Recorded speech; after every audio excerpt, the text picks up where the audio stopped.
마태복음 강의 75번째입니다.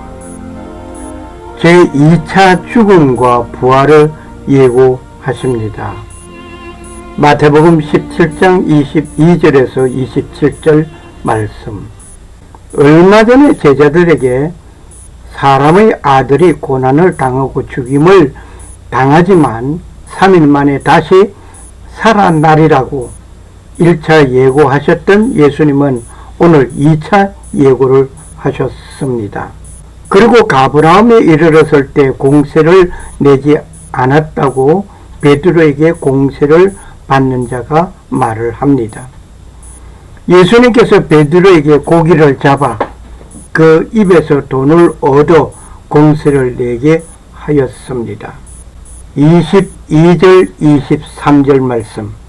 그들이 갈릴리에 거할 때에 예수님께서 그들에게 이르시되 사람의 아들이 배반을 당해 사람들의 손에 넘어가 죽임을 당하고 셋째 날 다시 일으키리라 하시니 그들이 심히 근심하더라. 1차 때에는 베드로가 만류한 사건이 있었습니다. 2차 때에는 제자들이 심히 근심하였다고 기록하고 있습니다.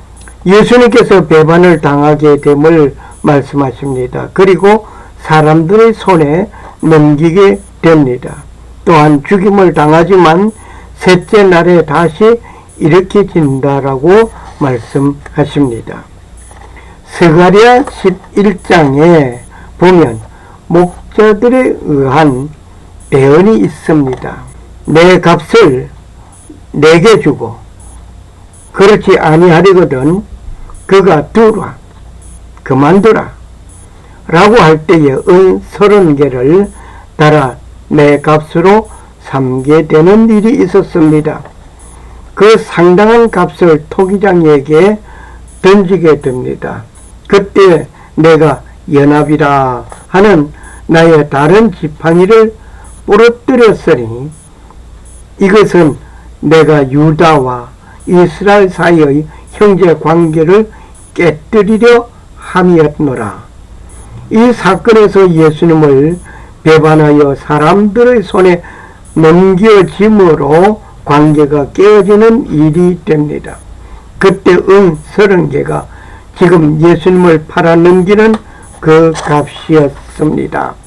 그리고 가룟 유다가 스승을 팔아 넘기는 일이 있을 것을 예수님께서 아셨던 것입니다. 그리고 사람의 아들이 사람들의 손에 넘긴다는 말에 오해가 없기를 원합니다. 사람의 아들이라는 말에는 일전에 1차 설명이 있었지만 다시 말씀을 드리겠습니다. 영어 성경 킹 제임스 버전에서 보면 뭐라고 되어 있는 거 아니? The Son of Man 이라고 되어 있습니다. The Son of Man. 여기에 son, 아들이란 글자, 첫자가 대문자로 기록되어 있습니다. 그리고 그 앞에 정관사 the를 사용하고 있습니다. 역시 대문자로 시작하고 있습니다. 내는 단수로 사람이라고 되어져 있습니다. 이 말은 예수님을 지칭할 때 사용되는 말입니다. 히브리어, 헬라어에서 직역한 성경을 보면 인자가 곧 사람들의 손에 넘겨져서 라고 번역하고 있습니다. 역시 인자라는 말은 한문에서 뜻하는 말로서 사람의 아들이란 말이지만 사람이란 말과 구분 짓기 위하여 인자라고 한 것입니다. 예수님이 자신을 향하여 말씀하실 때 사용된 말입니다. 민수기 23장 19절에 보면 하나님은 사람이 아니시니 거짓말하지 아니하시고 사람의 아들이 아니시니 뜻을 돌이키지 아니하시는도다. 여기에 사람의 아들이란 말이 나옵니다. 여기에 사람의 아들이라고 한 것에는 영문에서 The Son of Man 이라고 되어 있습니다. 그런데 킹 제임스 버전에서 예수님을 지칭할 때는 The Son of Man 발음이 유사하기 때문에 그 말이 그 말같이 보입니다. 들립니다. 그런데 영문에서 보니까 더 할 때 대문자로 시작하지 않았습니다. Son 역시 소문자입니다. of Man 이라고 되어 있습니다. The Son of Man 사람의 아들. 네, 이렇게 다른 모습으로 되어 있습니다. 예수님을 지칭하는 말이 아님을 제산 말씀을 드립니다.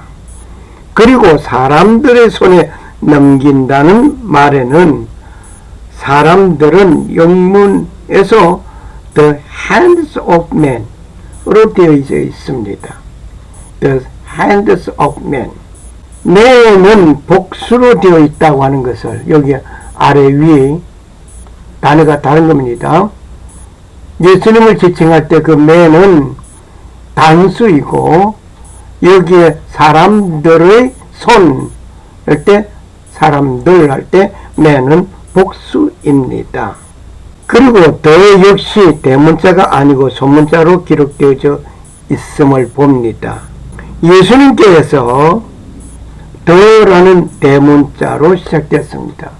그리고 son 역시 대문자로 기록하고 있습니다. 예수님을 지칭할 때는 이렇게 대문자로 시작되고 있다고 하는 것도 기억해 주시면 좋겠습니다. 한국어로 번역하면서 만들어진 오류라고 볼 것은 결코 아닙니다. 하지만 딱히 구별될 수 없는 언어의 표현인 것은 사실입니다. 죽임을 당하지만 셋째 날에 다시 일으켜질 것을 분명하게 말씀하셨습니다. 우리에게 부활이 없다면 우리의 믿음은 어떻게 될까요? 헛것입니다. 만일 죽은 자의 부활이 없으면 그리스도도 다시 살아나지 못하였으리라고 고린도전서 15장 13절에 말씀하셨습니다. 첫째 부활에 참여하는 자들은 복이 있다고 거룩하다라고 요한계시록 20장 6절에 말씀하십니다. 부활이 없다면 복음 전파하는 것도 믿음도 헛된 것입니다. 하나님의 거짓 증인이 되는 것이 분명한 것입니다. 예수 그리스도께서 십자가로 끝났다고 한다면 그분은 믿을 가치가 없습니다. 다른 많은 성인들도 옳은 말씀들을 하셨습니다. 그리고 그분들이 한결같이 죽었습니다. 오직 예수님만은 죽은 지 3일 만에 부활하셨습니다. 그러하기에 예수님을 믿을 가치가 있다는 얘기입니다. 다른 누구에게는 죽음으로 끝났지만 예수님만은 3일 만에 부활하셨다 말입니다. 그분의 부활은 영원한 생명을 주시기 위한 것이었습니다. 새롭게 변화되는 것입니다. 이 변화의 모습을 변화산에서 보여주셨습니다. 지금 이 순간 아직도 그분을 나의 구세주로 영접하지 못하셨다면 지금 곧 바로 그분을 개인적으로 영접하여 영원한 생명을 소유하시기를 소원합니다. 24절 말씀. 그들이 가버나움에 이르렀을 때에 공세 돈 받는 자들이 베드로에게 나와 이르되 너의 선생님은 공세를 내지 아니하시느냐 하니 가버나움에 이르렀을 때 공세 받는 자가 베드로에게 왔습니다. 지금 화살표시 빨간 화살표시가 가리키고 있는 그곳이 가버나움이고 그 오른쪽으로 보이는 베세다. 그리고 여기에 가버나움 밑에 보면은 막달라가 있고 막달라 옆으로 쭉 서쪽으로 가서 보면 가나가 있습니다. 가나 밑에 나사렛이 있습니다. 예, 갈릴리 바다 해변을 중심하여서 중요한 도시 막달라, 가버나움, 베세다, 예, 이렇게 보입니다만 오늘은 가버나움에 예수님과 제자들이 왔습니다. 여기에 와서 받는 공격이 공세를 내지 아니한다 이겁니다.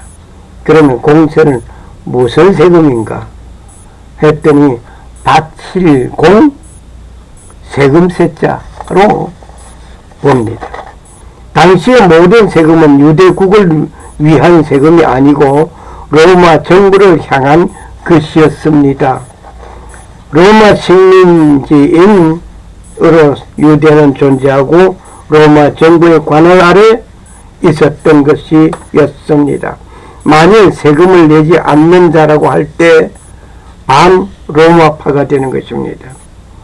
로마 정부군이 개입하는 일이 있습니다. 심각한 일을 맞이할 수 있는 상황입니다. 예수님에 대한 삐뚤어진 사고방식을 가지고 있는 자들이 몰고 오는 또 하나의 야수였습니다.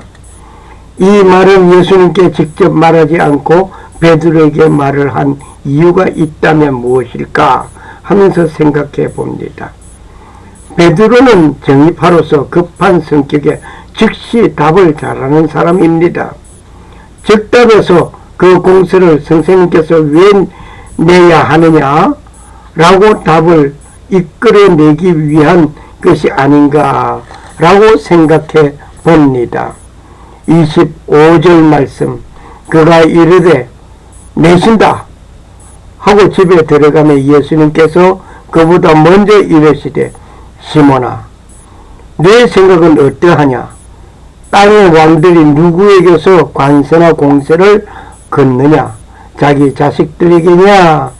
타인들에게서냐? 하시니 공세를 받는 자가 베드로에게 질문하였을 때 공세를 내신다 라고 짧게 대답을 하고 집으로 들어가는데 예수님께서 베드로에게 먼저 질문을 하십니다. 이미 예수님께서는 조금 전에 밖에서 공세 받는 자들과 대화하는 내용을 알고 계셨던 것이 분명합니다. 땅에서 임금들이 관세나 공세를 거두는데 자기 아들에게냐 아니면 다른 사람에게냐 하는 질문을 던지신 것입니다. 창조주 하나님은 우리의 생각까지 알고 계시는 분입니다.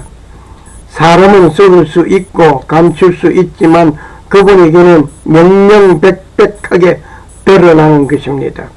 감추지 마십시오. 변명의 구실 만들지 말고 있는 그대로 주님께 아뢰는 자가 되어야 할 것입니다. 예수님의 그 질문에는 누가 대답을 한다고 하여도 아들에게는 관세나 공세를 내지 아니하는 것이 분명한 답이 나온 것입니다. 그렇다면 예수님께서 왜 이 질문을 하셨을까요? 26절 말씀, 베드로가 그분께 이르되 타인들에게 계시니 예수님께서 그에게 이르되 그렇다면 자식들은 면제되리라. 베드로의 답변에 자식들은 관세나 공세를 안 내도 되는 것으로 밝혀졌습니다. 여기에 예수님은 누구신가 말입니다. 그분은 하늘 아버지의 아들이십니다. 예수님은 우주의 아버지의 아들이라는 분은 관세나 공세에 대한 면제 대상이심을 밝혀주신 것입니다. 27절 말씀, 그럼에도 불구하고 우리가 그들을 실족시킬까 염려하노니 너는 바다에 가서 낚시 바늘을 던져 처음 올라오는 물고기를 잡아라.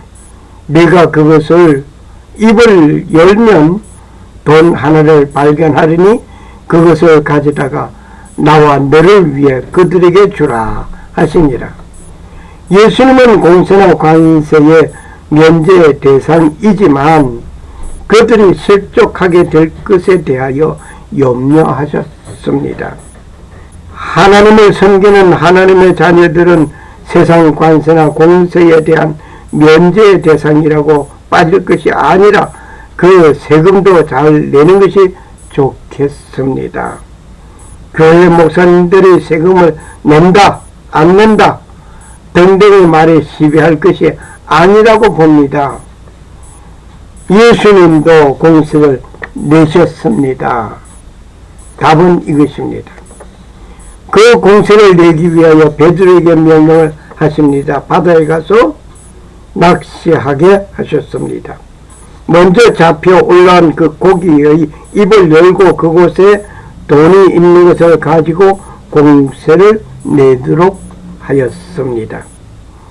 이때 잡힌 고기를 베드로 고기라고 우리는 이름하고 불려지고 있습니다. 얼마나 큰가를 볼 수가 있죠. 사람이 고기 한 마리를 들고 있는 그 모습, 그리고 요리하는 그 모습, 요리 되어져 있는 모습을 보면서 이스라엘 성지 순례를 하면 이 베드로 고기를 한번 맛봐야 된다 하는 말이 정론처럼 보입니다. 이 고기를 베드로 고기라고 합니다. 예수님께서 세상 권세에 굴복하심이 아니라 실족하게 될 것에 염려하셨던 자상하신 예수님이심을 봅니다. 여기에 실족하게 하는 것에 대한 경고는 다음 시간에 맡기고 오늘 말씀을 마칩니다. 감사합니다.